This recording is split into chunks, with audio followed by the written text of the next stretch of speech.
Bismillahirrahmanirrahim. Assalamualaikum warahmatullahi wabarakatuh.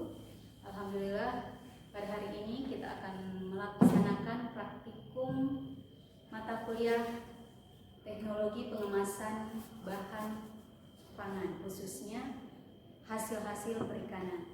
Pada praktikum kali ini saya ditemani oleh saudara Alvin yang akan membantu kita selama proses praktikum.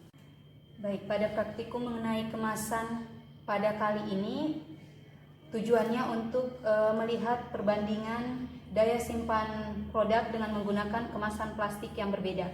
Pada kali ini kita akan menggunakan 4 jenis plastik. Yang pertama adalah plastik jenis polietilen dengan tanda 1 seperti ini. Kita bisa temukan ini pada kehidupan sehari-hari pada benda-benda di sekitar kita. Jika ada tanda 1 berarti dia termasuk plastik jenis PE, atau biasa juga diganti dengan kata PT, PETEE, yang berarti polietilen. Kemudian plastik yang kedua adalah plastik dengan tanda nomor 2 seperti ini. Ini adalah plastik jenis HDPE, High Density Polyethylene. Ini kita bisa temukan dengan tanda 2 seperti ini. Kemudian yang ketiga adalah ini yang paling sering kita temui dalam kehidupan sehari-hari, yaitu plastik jenis LDPE, yaitu Low Density Polyethylene. Dia memiliki tanda 4. Jadi kalau ada tanda segitiga kemudian ada tanda 4 di dalamnya, itu berarti termasuk dalam plastik jenis LDPE. Plastik yang keempat adalah plastik jenis PP dengan tanda segitiga 5 seperti ini. PP berarti polypropylen, seperti itu. Ini misalnya selain plastik seperti ini bisa kita temukan pada alat seperti Tupperware. Jadi dia sejenis plastik yang agak keras. Kemudian pada percobaan kali ini kita menggunakan kontrol wadah seperti ini. Jadi bahan akan diletakkan pada wadah seperti ini tanpa menggunakan plastik dan diletakkan pada suhu ruang. Itu adalah alat yang kita gunakan pada praktikum kali ini. Sementara bahannya ada 2, yaitu ikan segar yang sudah disiangi seperti ini. Pada praktikum kali ini kita menggunakan ikan layang. Jadi ini sudah bersih dan disiangi. Kemudian sampel yang kedua adalah ikan kering, ikan asin ini. Jadi ini juga sudah bersih, sudah dikeringkan dan siap untuk digunakan sebagai sampel pada praktikum kali ini. Adapun bahan yang kita gunakan pada kali ini, silakan Alvin bahannya. Bahan ini adalah ikan segar dan ikan kering. Ikan segar itu ikan layang, sedangkan ikan kering ini saya beli di pasar. Baik, itu adalah bahan yang kami gunakan. Selanjutnya kami akan masuk ke prosedur kerja dari praktikum ini. Jadi di sini tersedia bahan yang akan kami masukkan ke dalam plastik ini satu persatu. Silakan Alvin, pertama kita masukkan dulu ikan asin, ikan basah ke dalam plastik PE.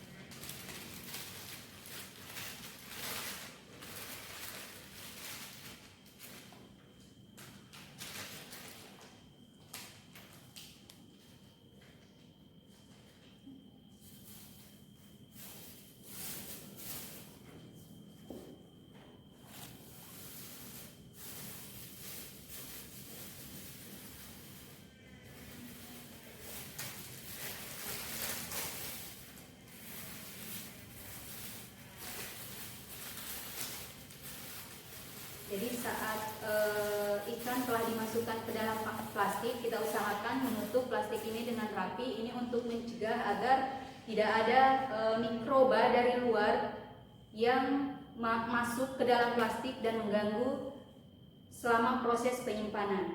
Dan yang terakhir ini sengaja kita letakkan di luar tanpa menggunakan plastik sebagai kontrol. Jadi kita biarkan dia terpapar kondisi ruangan. Jadi kita letakkan semuanya ini dalam suhu ruang.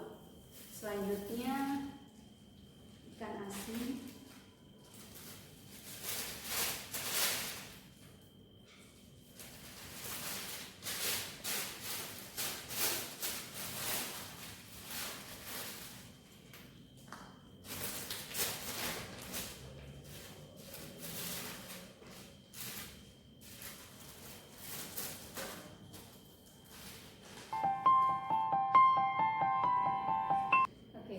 Jadi ini sudah kami masukkan, sudah kami kemas ke dalam plastik. Karena yang akan kita lakukan di sini adalah pengamatan secara sensoris, maka dalam proses penyimpanan dalam plastik usahakan posisi ikan, cara peletakan ikan sama dengan kondisi sebelum kita masukkan. Jadi untuk ikan yang masih segar seperti ini, kita usahakan tubuhnya tidak terlipat. Jadi usahakan tubuh ikan ini tetap dalam kondisi lurus. Misalnya meskipun harus tegak seperti ini, agak miring misalnya, tetapi kondisi ikan dalam artian tulang-tulangnya di dalam itu tidak melengkung dan sebagainya. Jadi kita tetap dalam kondisi lurus seperti ini. Karena kita akan melakukan pengamatan secara sensoris. Jangan sampai cara peletakan kita justru akan membuat ikan cepat membusuk dan sebagainya. Demikian juga pada ikan asin. Ikan asin kita letakkan seperti ini. Jadi ini ya sudah ada diletakkan di dalam plastik PE, plastik HDPE, LDPE, PP dan kontrol. Ini kita letakkan pada suhu ruang. Silakan Alvin untuk penjelasan mengenai prosedur pengamatannya yang kita lakukan pada praktikum kali ini.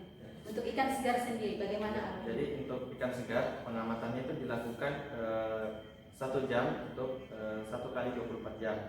Nah, jadi yang dilihat adalah keadaan fisik dari ikan, mulai dari kulit dan daging ikan dan juga mata ikan.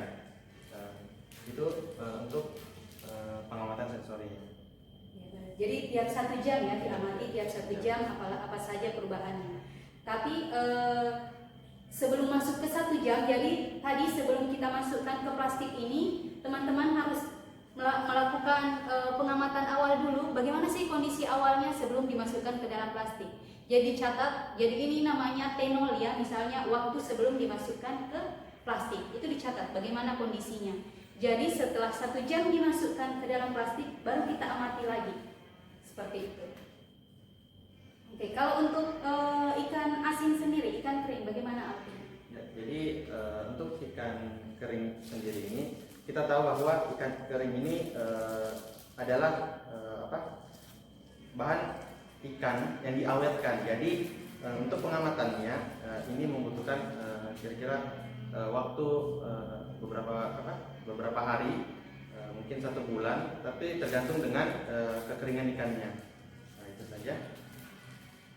Ya, benar kata saudara Alvin bahwa kalau ikan kering seperti ini kan dia masuk dalam pengawetan, makanya semakin bagus tingkat kekeringannya maka dia bisa disimpan lama. Tapi kalau teman-teman mau mengetahui bagaimana sih perubahannya ketika terjadi, misalnya dia mutunya mengalami kemunduran, itu bisa dilihat misalnya dari fisiknya, itu biasanya muncul semacam semacam tanda pink, itu bisa kayak jamur pink, kemudian warna putih juga, itu juga jamur bisa muncul seperti itu. Tetapi salah satu keunggulan dari ikan asin ini, meskipun dia misalnya muncul seperti itu, kalau dia tidak menggunakan pengawet yang berbahaya, hanya menggunakan garam, kalau teman-teman di rumah mempunyai ikan asin atau ikan kering yang lama tersimpan, dia diletakkan dalam plastik ataupun diletakkan seperti ini di ruang terbuka dan muncul tanda putih dan sebagainya, putih atau pink atau kecoklatan, itu biasanya muncul seperti itu. Teman-teman cukup membersihkan dengan air, membersihkan semuanya dengan air mengalir sampai dia hilang, kemudian dijemur lagi, insya Allah bisa dikonsumsi lagi. Itu selama dia tidak menggunakan bahan yang berbahaya. Seperti itu. Bagaimana Alvin untuk praktikum kali ini? Ya, jadi untuk praktikum kali ini bisa dimulai untuk pengamatan awalnya. Jadi nanti saya akan catat untuk kondisi awal dari ikan. Setelah itu saya akan mulai mengamati setiap 1 jam. Oke, baik teman-teman, silahkan nanti hasilnya bisa dilihat bagaimana, yang mana sih yang paling bagus.